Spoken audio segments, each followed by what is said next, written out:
All right, this is definitely one you're going to want to take notes for, and it does apply to every style of video, from Instagram Reels and TikTok all the way to a long, engaging YouTube video.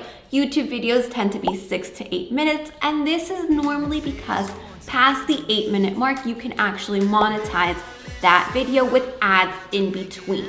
There's 4 parts to this formula, and at the end, we'll pull it all together and I'll give you a final example of what it all looks like. Oh, and I forgot to mention, this also works for video ads. I run a content agency, and this is the exact formula we've used with all of our clients. To start off, we're starting with the famous hook. But remember, this isn't only just a place to grab your audience's attention, but also to introduce the characters of the video and the main problem. Now here's the fun part. Depending on the style of your video, you can do this in different ways. You can actually call out your audience, for example, hey content creators, hey entrepreneurs, or you can state the problem. Are you trying to lose 10 pounds in a month? I don't even know if that's possible, but you know what I mean. State the problem in a question. You can also do this by introducing the characters. My name is Laura, and if you're like me and speak 2 languages and don't know what language to create your content with, then listen up. So if you saw those 3 different examples, they're all very, very different, but it's all about hooking and introducing different characters. Keep in mind, the longer your video is, the longer you can extend each part. Our second part, remember that there's 4 in total, is the actual story and value. Depending on the video that you're creating, this will look differently. If you're doing a video ad, this is the moment to actually sell and share what those benefits are, what the transformation will be like. So tell that story. If you're doing something like the video that I'm currently creating right now, where it's not selling, not promoting, we're just educating, this is where the value goes in, like you're experiencing right now. I'm giving you the 4 steps. Keep in mind that the longer your video is, the deeper you want to go into the story.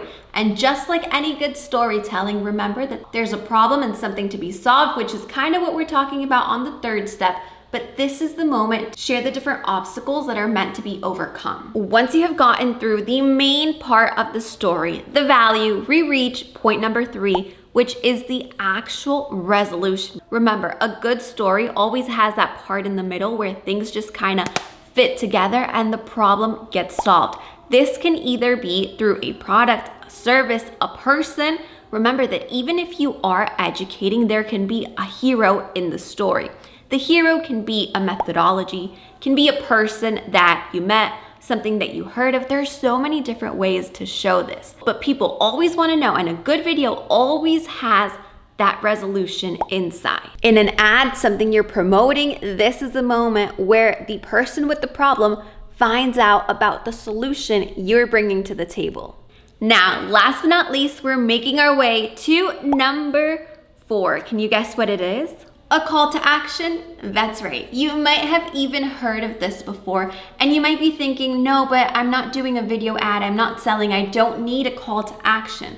When in reality is, you do. If you're creating a video, you need to be creating with a purpose, because if you're creating to create just to say, no, I post it 3 times a day on TikTok, that's just noise that you're putting out on the platform. You have your purpose, you create your video, and at the end, you tell the viewer what you want the viewer to do, to go to learn about.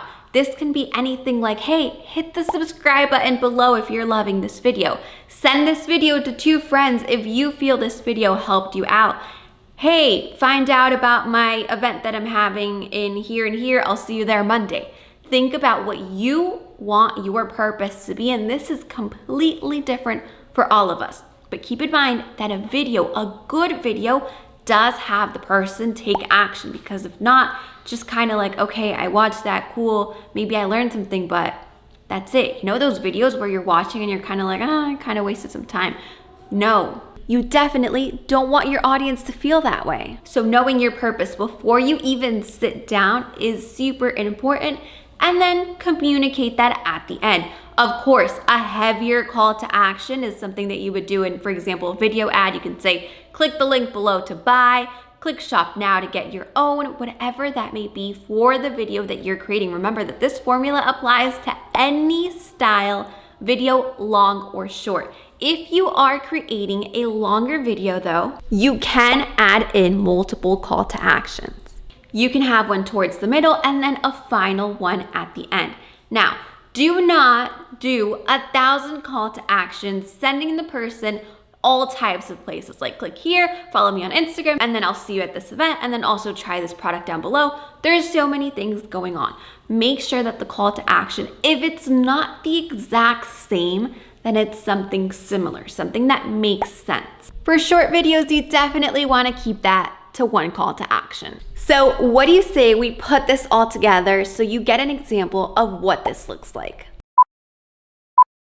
If you're creating content, these are 3 secrets you need to know. My name is Laura Gomez, and these are the 3 things that I always do with my clients for my content agency. Number 1, I make it very clear that creating content is a marathon, not a sprint. That means you get better with time, but that only comes by creating more and more. Number 2, I always share this because it's one of the biggest mistakes people make when creating content. They look at themselves instead of directly at the camera. This is something that we definitely do when we're doing a selfie video mode. Keep in mind that if you're looking at yourself and not directly at the camera into the lens, the audience just doesn't feel as connected.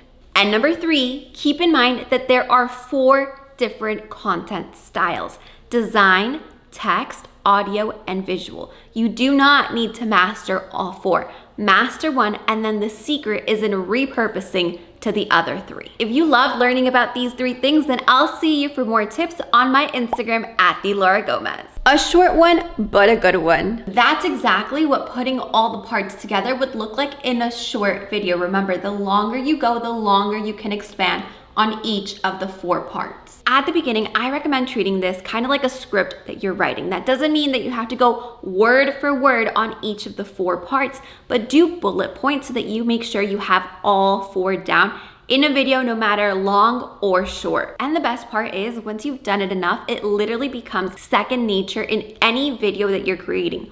All 4 parts immediately come out. So there you have it. And if you enjoyed this video, this is the call to action. Make sure to send this to 2 other friends that you think this will help. And as always, I'll see you right back here on this same exact channel next time. Bye bye, guys.